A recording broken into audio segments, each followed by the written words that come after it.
किसी को इतना प्यार दो कि गुंजाइश ना छोड़ो। अगर वो फिर भी तुम्हारा ना बन सके तो उसे छोड़ दो, क्योंकि वो मोहब्बत का तलबगार ही नहीं बल्कि वो ज़रूरत का पुजारी है। हमारे यहाँ लोग किसी को मनाने से बेहतर काम उसे छोड़ जाना समझते हैं।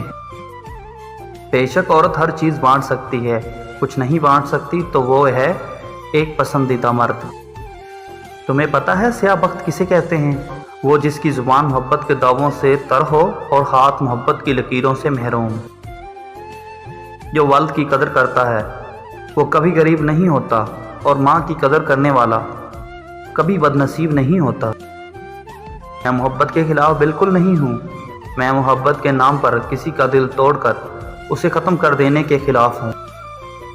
नमाज़ पढ़ने वाले, रोज़ा रखने वाले बहुत मिल जाएंगे, लेकिन अच्छे अखलाक वाले कम मिलेंगे। जब आप मोहब्बत नाम का कटोरा लेकर किसी के पीछे निकलते हैं तो आपको कई चीज़ों की कुर्बानी देना पड़ती है। उनमें से सरफ़हरिस्त चीज़ इज़्ज़त नफ्स है। पैसा इस कदर बाइख्तियार होता है कि किसी की मोहब्बत किसी और की झोली में डाल देता है।